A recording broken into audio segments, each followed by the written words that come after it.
This is 911. State your emergency. Hello? I can't help you if I don't know where you're at, honey. Where are you at? Where are you? I need as many units as I can get for Fairfield Road. Give me the numbers. 911, what's your emergency? Hey friends, it's Fletch. I'm Vice President of Public Safety Solutions at 911 Inform. Welcome to this new podcast series, Off the Cuff, Confessions of an ENP. Brought to you by 911 Inform, delivering next-generation 911 services for the enterprise today and making every second count. In this series, we're going to be talking to ENPs that have been on the job for years, as well as those brand new ENPs that have just passed the test. We'll dig in and have an in-depth conversation and find out what the ENP certification means to them. We'll talk about why they did it, what it means for their career, and what they did to pass the exam. Industry certifications are important to industry professionals, and the ENP certification is one that's admired by many in public safety. So join me as we find out exactly what makes an ENP tick in this off-the-cuff podcast series, Confessions of an ENP. Hey everyone, it's Fletch. Welcome to this episode of Off the Cuff, True Confessions of an ENP. Today I'm joined by Jeanie, Pharis, ENP from Morgan County 911. A brand new ENP, just got her notifications. Welcome to the club. Thank you so much. I appreciate it. And thanks for the invite to speak with you.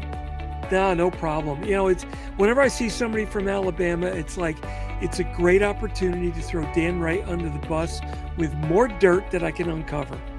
You know what? Sometimes people just deserve that dirt throwing and under the bus here. So, you know, I'll toss you some keys too with it. So, you know. So I didn't even hold back. I did it right in the intro. I called them out. I'm not taking nothing. We're all over this. So you've been dispatching for a long, long time. Why don't you give me a brief history on, you know, how did Jeanie Pharis end up on my podcast today? Well, yeah, it's a 26-year adventure. Started back when, you know, really long time ago when I was young, naive, and for some reason thought, hey, this job sounds kind of cool, and suddenly realized how much I didn't know about what went on in the world. And about 4 years ago, my career brought me to Alabama, North Alabama, to be the director of a center here. And, you know, getting certifications, I have like instructor certifications and all of those kinds of things, but doing more, if you will, with NENA ENP, whichever one it may be, hadn't been quite at the forefront of my mind. I mean, it'd always been kind of there. And it just became an opportunity to where between my career choices, my involvement with NENA in Alabama, who's a very heavy NENA state, and now that I hold an office, a chair, first vice president for NENA in Alabama, it kind of became more and more important. So I started looking at the ENP more than I had in the past. And although I definitely would advise for anybody thinking about ENP to do this whenever you're younger, because, you know, your whole mind thing is a little sharper there. Your studying may be a little easier. It is very challenging. It was a very challenging test. It's definitely something to take serious, but I am super glad that I did it. Very relieved when I got that whole "you passed" after I fretted about it for a while. But I think it's important for anybody in the field, especially if they're looking to move up, to look at this as an option. This is the test encompasses so many aspects of 911, from the technical parts to the legislative parts to the operations, the management, that you're learning a whole lot of pieces of the 911 world kind of all in one. So, you know, I'm very glad that I did it, and I would definitely recommend anybody looking to improve themselves or further in the world to take a look at it. What did you do for studying? Did you go to one of the study groups? I did not. You know, everybody's different. You've got different generations, different ages of people, and people have different study habits. I absolutely 100% recommend doing the study groups. There are some of the groups that I know Tracy Eldridge does one on Facebook. She's got a study group. There are some other ones. if you learn in that team environment, it's great. Even if you don't, those study lessons are usually available, it's still online, whether it be YouTube or some other way. And they definitely helped me, even though I wasn't in the group itself. I was going through those classes. I was watching the videos. I was reading the material. So don't start too late is probably another piece of good advice. What's interesting with the study groups is, of course, they're free. So, everybody teaches a little bit differently. And Tracy likes to teach in the abstract. So she'll take the complex example and she'll come up with almost a ridiculous example in real life. Like, here's how popsicle sticks are made or whatever. And she'll correlate that to what's happening over here. And some people, that just makes the neurons connect. And like I said, it doesn't really matter how you learn. The fact of the matter is you do learn. And I know that she has really done a lot of good in getting more ENPs certified each and every session. The increase in the past couple of years since she's been doing that has just been noticeable and tremendous. And I can't thank her enough, even though I like to break her chops as much as possible, even more than Dan Wright's. Right, which is saying something. Which is a lot. That's a lot. That's saying a lot. So, but yes, I think that Tracy has helped, and people like that have helped because she has a great reach to a different population in the 911 world versus just NENA throwing stuff out there saying, hey, do an ENP. She's done a great push on it. But she's also, like you said, she's taken the information and she drops it to a level that you don't have to have the exposure to it to be an expert for her to give you tools to learn it. Whether it be, like you said, something stupid, it sticks in your head. She's associated this with popsicle sticks. The technical parts of it, I think, are probably the most challenging because unless you're in the IT part of it, director part of it, or some other form, you don't know what that stuff is. End users, central office, and all this kind of stuff is Greek, not to mention places that if you're coming into it newly, like Alabama, a lot of that doesn't pertain to us because we have a statewide network. So right. And you guys were very early adopters of that. So yes. for Alabama, almost all of that is kind of irrelevant information other than the historical value of it. Right. Learning legacy systems and that kind of stuff is difficult because it doesn't pertain to our modern world. It does in other states, and there are plenty of other small places that this is still what they have to deal with. And I think that that's important to learn also, is that even though this is what you're doing or we're doing in Alabama, that's not necessarily what's happening across the country. This is what they're dealing with. But that part makes it a challenge to learn. So finding a good... It's almost kind of like payback for you guys because Alabama always gets the butt end of the jokes. And you guys, well, we were the first next gen 911 state. So, for whatever that's worth. Yeah. And we're pretty far ahead of the game in comparison to some states and some areas. So it's a great advantage for us. But when somebody comes up learning or trying to learn some of the ENP tests, it's like Greek. You're like, what is this? So unless you're old like me or Dan, because, well, sadly, Dan's younger than I am, I have to say that. But you have a different experience level of knowledge base, I guess I should say, to learn that material. I still think maybe it's because I'm old school. I don't know. I started dispatching in 1980. You can do the math there, and spent 5 years doing it. But I think it's still valuable to understand the legacy mechanics of how it used to work because those fundamentals are still there, even in the new equipment. They're just done differently and electronically. But when you go back to the core fundamentals, that still happens. That selective routing does still happen, just happens in a different way. And we call it something else. Right. And you're right. It is good to know the history because it's kind of we drew a line in 911. You've got pre-next gen and then post-next gen. And that's kind of where we are. But that doesn't mean that the history isn't still important. Like I said, the basic idea is still there. It's just done differently. So we study history in school. We study history in a lot of different ways. This is the same sort of stuff, is that knowing where we came from could definitely help us with moving up into the future. Right. And someone might take a job in another state as they move through their career.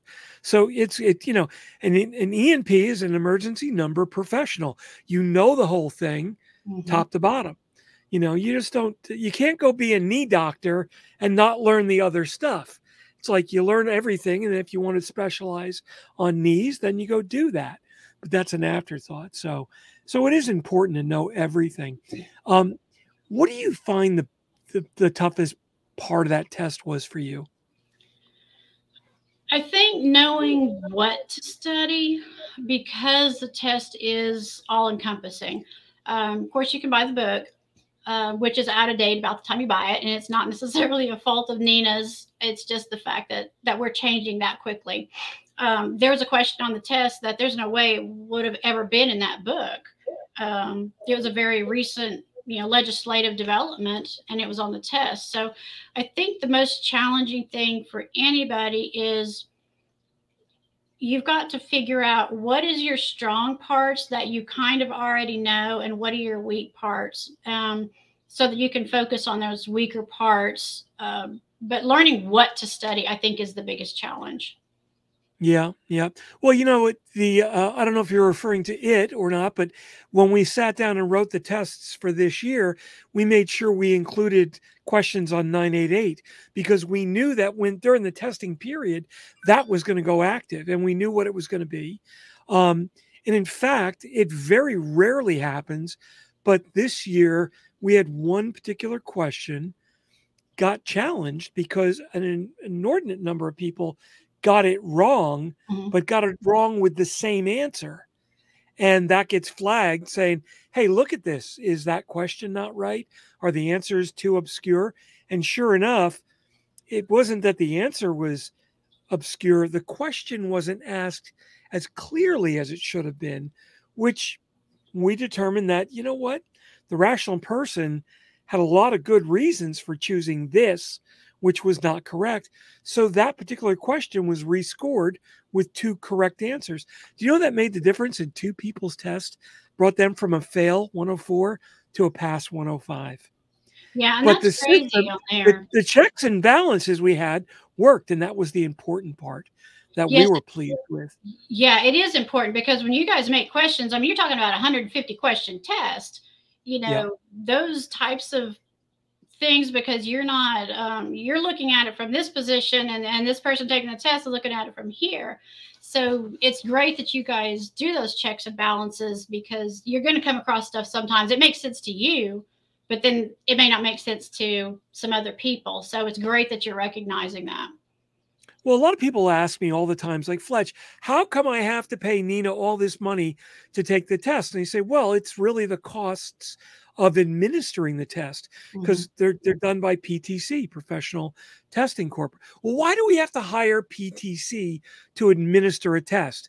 It's public safety. Can't you come up with an environment where we could take this and you could just trust? Yeah, we can. But PTC does more than just administer the test and make sure that's a clean environment where no one's cheating. They analytically look at the questions and they identify, hey, you had a question here that was answered wrong by a lot of people, and it was all with the same answer. Something's wrong here. This should not be happening this way. And wow, how about that? This particular time, it actually made a difference. So, I like looking at the analytics behind the questions. They suggest, 150, 160 questions for out of the 600 or 1,000 question bank that's there. And then we go through and we read every question and answer and validate it. But again, we had, 15 people in a room. We all agreed on that one question was okay, but it wasn't. But again, the computer, PTC picked that up in the analytical statistics. which to me, that I don't do a lot of analytics, but I think analytics are cool because it's kind of a telescope into the soul of things, and you can really get a lot of information. That's why Google's so smart. Yeah, I mean, it is. Yeah, you don't realize how much you really rely on analytics. I mean, as a director of a center, I'm looking at numbers. I like the little graphs. I like the charts. I like to see the numbers because my staffing. I mean, there's a lot of things that go into play when you're dealing with analytics. So if that testing center can pick up on that stuff, makes it worth it, because it made it worth those two people's lives. That's for sure. Yeah, no kidding. So let me ask you a question. Has getting your ENP made a difference in your perception of ENPs? Yes and no. I'm one of those people that I believe in somebody, and I believe that they want to do better. And I also believe that most people can. It's a choice whether or not they do. So when I see the test and the ENP, I'm like, I mean, as much as I really don't want to confess this entirely, you got to remember that I've been in this business for like 26 years. I have a master's degree in fire and emergency management, and I also have a bachelor's in organizational leadership. So I started studying about a month for the test. I mean, I knew it was coming and I knew I was doing it, but for me, for my studying, I kind of crammed, if you will. Mm-hmm. But you take somebody who doesn't have my experience, who's younger, newer in the field. Absolutely, I admire them because they had to study for a while. They had to dedicate their time to it, and they had to look for those resources. I know they did, because that 150 test question, without my combination of years of experience, that there were some areas that I knew very well because of my position, that I can't imagine having to study all those different groups. So, hats off to anybody that actually makes it through this test. It is a lot. Would you consider having it as a requirement for a supervisor position or being a TC? Making a requirement would be tough. Now, if I had the ability, I think that I would like to be able to offer it as an incentive, saying, hey, if you get your ENP, maybe I'll bump your pay because you're going to be at a higher level and a higher knowledge base than somebody who's not. I'd hate to make it an actual requirement of my supervisors because, again, everybody's different. Some people don't test as well, depending upon when they came into the career and how their progression went. That would be a different question. But I think that I would like to definitely make it a goal, something that they could obtain and receive a benefit for obtaining it. How about for your job, Jeanie? Should it be a requirement for your job as a director? Now that you have it, and you won't get fired. And I did get my RPL from APCO, the APCO side of it, if you will. I think that some kind of certification, yes, it's kind of a yes or no. If somebody was in a position of like an operations manager, because, different cities have different setups, different structures.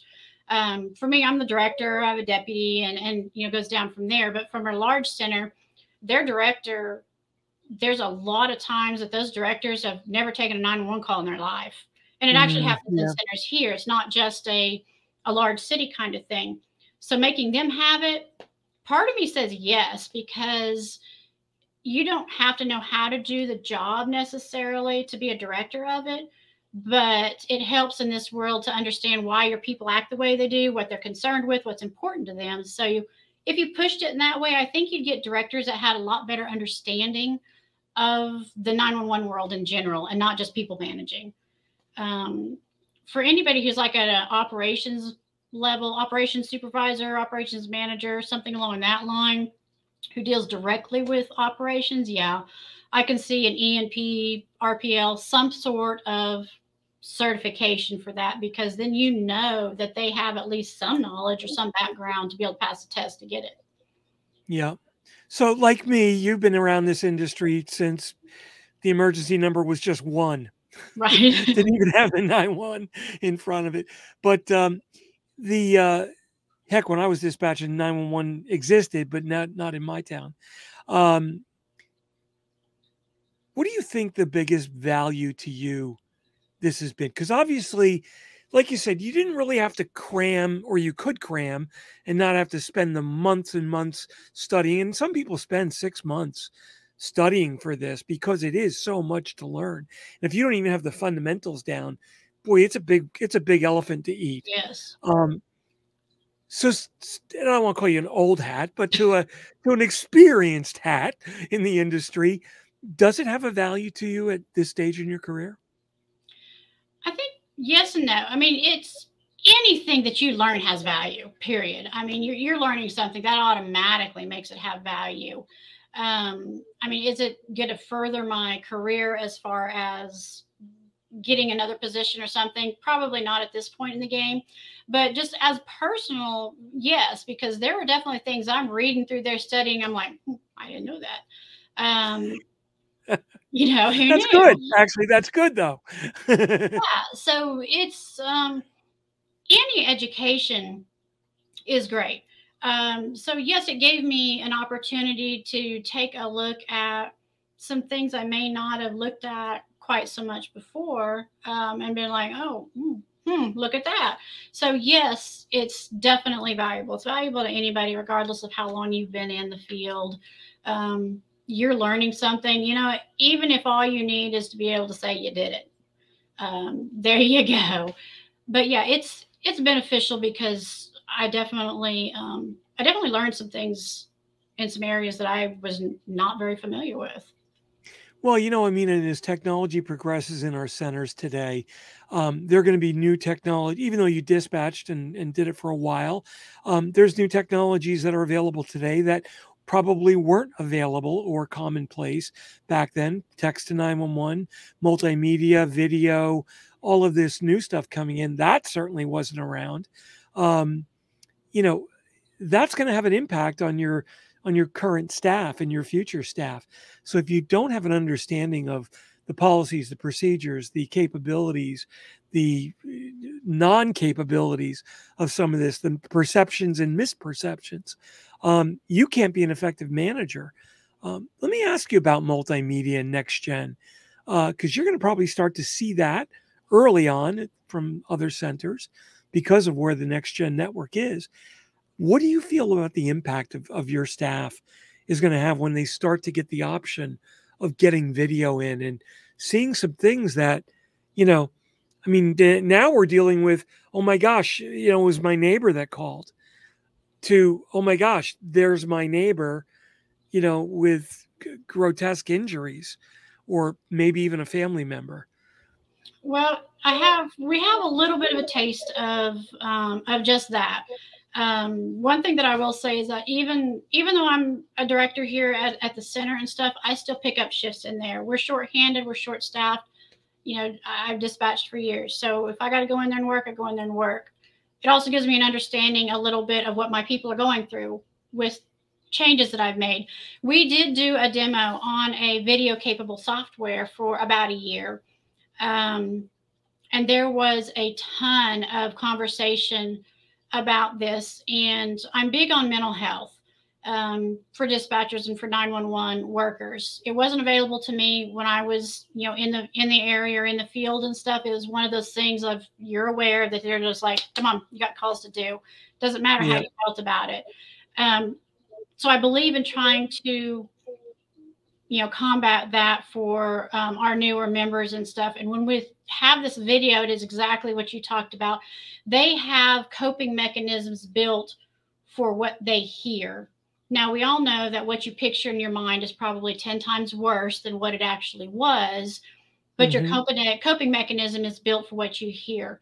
When you add that level of that visual, they're not prepared for that. It's like you said, it's versus what I had in my head of what it was, or somebody that I knew, or something that I'm familiar with. And now all of a sudden I'm seeing it. You know, the responders, the police, firemen, EMS, and those kind of responders, they deal with seeing this. So they kind of have their coping mechanisms in place for that. So I think that as this progresses, because like you said, it's coming, it's already here. Several companies already have it. I think that centers need to take a very good look at their policy. I think they need to look at, what types of incidents are they going to promote getting video for? Because Joe Blow calling in because someone broke in their house, I don't need that video. Right. Why are you getting video? Are you willing to take the time? Because let's face it, getting a video from somebody or pictures and stuff extends the amount of talk time, your call time. I don't have that many dispatchers to spend getting video calls.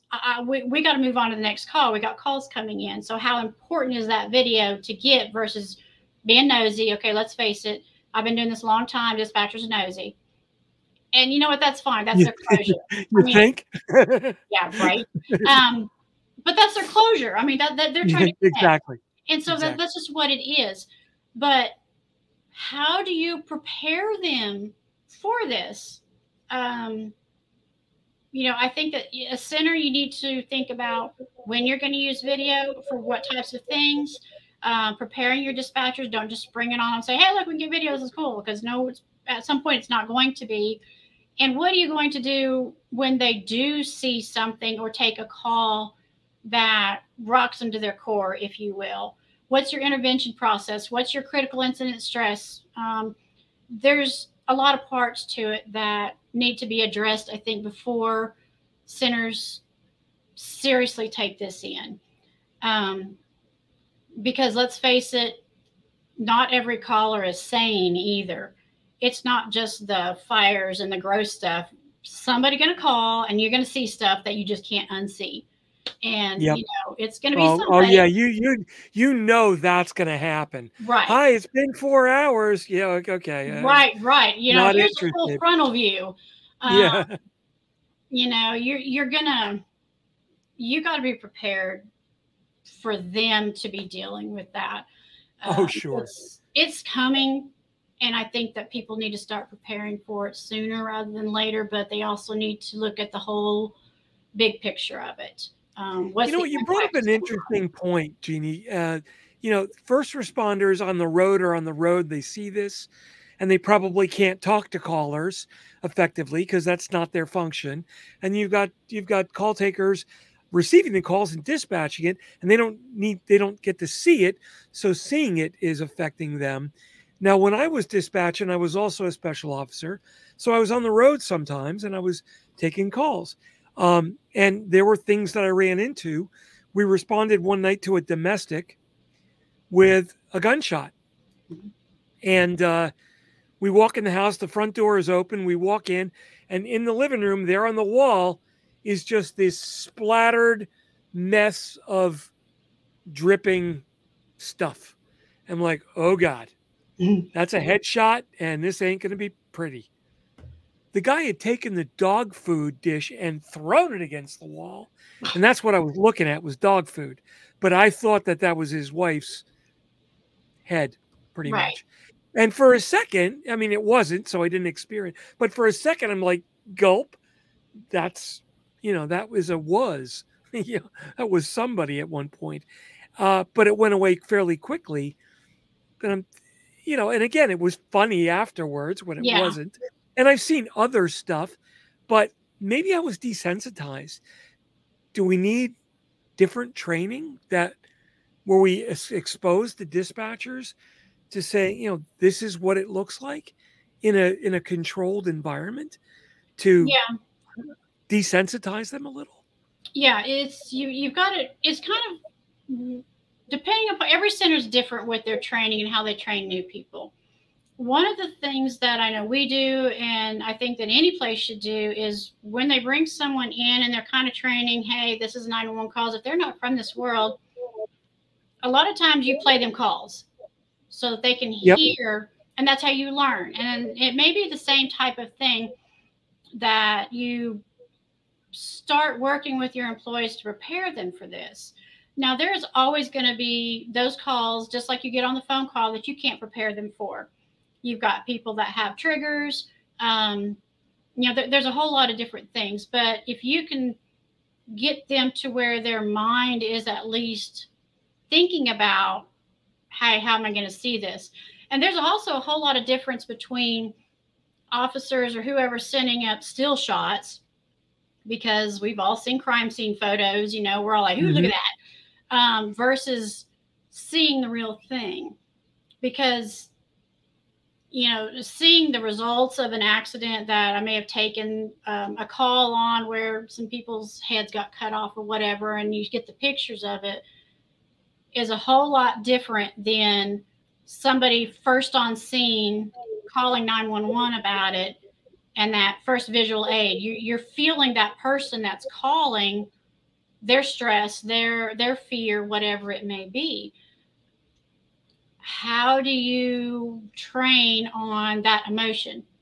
Because something that's already happened is going to be a totally different emotion than in the moment. Well, yeah. And what if you see a hostage situation go bad and there's a fatality? Now you've not only were you expecting it, you've watched it. Now you're questioning yourself. Did I do something to cause it? Could I have prevented it? That brings in a whole additional 2 or 3 layers on top of, I just saw the outcome of it. Wow. You know, yeah. I still, when I went to driver's ed in high school, when I was 16 years old, I'm 61 now, so you can do the math. We were shown pictures of fatal accidents. And there's one picture of a guy in a truck that was hauling pipe that had gone off the road, and the pipe came loose off the back of the truck and came through the back of the cab and pretty much through his head. I still see that picture today. I see that today. Yeah. In my head when I'm going too fast on a corner going, oh, could end up like that guy. Yeah. So I don't know. Did that scar me? No, I don't think it did. And it's still making me a safe driver today. So. Right. And anybody that's been in this world, or even in that case, like you're talking about, was something that was not, you weren't in this world at the time, and think about the impact it had. I think about the calls I've taken that, you know, everybody has calls that sticks with them. I mean, even as long as I've been in this, they're still there. I still hear these noises. I can't imagine having seen the video of it, because having the sounds of somebody dying or burning up in a fire in your head is a lot different than sitting there watching them burn up and die in a fire as you're sitting there staring at it, you know, feeling helpless, knowing that help's not going to get there, whatever it may be. You just added to my, you know, mental stress, whether you realize it or not. Sure. And then the next call coming in is the 89-year-old woman who says there's aliens living in her light switch. Right. So yeah, you're up and down, and it is, and that's the life of it, is you're up and down. But I think that we've got to up our mental health game for 911. Definitely, if you're going to look at taking video, there's some software out there. There's some vendors that actually have some critical call tracking, that if so-and-so took this kind of call, then you can enter it in there, and it like sends you an alert that says, hey, this person's taken an awful lot of these kinds of calls. You might check on them. Or just in general. Well, that's the artificial intelligence side, which I think is, you know, I hate to call it artificial intelligence in public safety. I call it artificial assistance, because that's what it really is. Hey, mathematically, these numbers don't jive. You probably should at least check on this person for these conditions. Or, you know, mathematically, this has all happened. That's indicative of a problem that a human needs to intervene and at least look at and examine. And is the math right? Does the math need to be adjusted? Yeah. I mean, we have a peer support. It's not as robust as I would like for it to be. But I think that that's important for centers to look at also, as maybe up your peer support game. I bring in a counselor every few months that if employees want to have 30 minutes or so on duty with a counselor, because some people won't go and they won't make the time to go. So if I bring them in here, sometimes I'll talk to them. You know, we've got to do better. Agencies have got to do better with recognition, because the way that the technology is going, it's hard enough to get people in this world as it is. They don't want to do this job as much as they used to. Then we've got to take care of what we've got. Yeah. Do you bring in therapy dogs at all? Well, so we have a dog. Oh. Yeah, we have, our dog is Lagatha. She's a little blonde, something or other. She is here. She used to be here 24/7, and now she's primarily here with one of our employees. It gets to be a lot for a dog to be here 24/7. So she goes home with her, but she's here. It does make a ton of difference. Now you have to do your due diligence with the center before you bring in animals and that kind of stuff, which we did. I have Coco is a Chihuahua that I have. She's actually gone to other people's centers. When they've had some incidents go on or something, we've taken her down there, and they just love her. Both of them. It just makes a ton of difference to have that. And if you don't have the ability like we do to have a dog at the center or something, there are companies everywhere. There are people that have these dogs that they'll bring in to the center, and it's huge especially after a critical incident. Make those contacts, find those. For us, I have a farm. I'll just say it. So my people have had baby goats, they've had chicks, baby turkeys, whatever it is. And it's just a distraction. It's just something that gives them another focal point. You can kind of relax on it, focus on it. It's fun. We had somebody bring up a pony. It wasn't mine. Yeah, it was not mine. So whenever they sit there, they say, "Are you getting a pony?" I'm like, "No." But the pony was trained. They took it like to hospitals, nursing homes, and that kind of stuff. And they brought it up here, and they just loved it. Wow. There are things like that. That are free, don't cost you a thing. And there are volunteer people that will bring stuff in. It's just a matter of whoever your director, your leadership is, they've got to want to take care of their employees. They got to want to do this for their employees. And it's, it's worth it. No, that's fantastic. Well, this has been a great conversation. You are not half the tyrant that Dan says you are. I'm sorry. You are a very nice person. I'm going to have to call him and tell him. Can't believe everything you hear.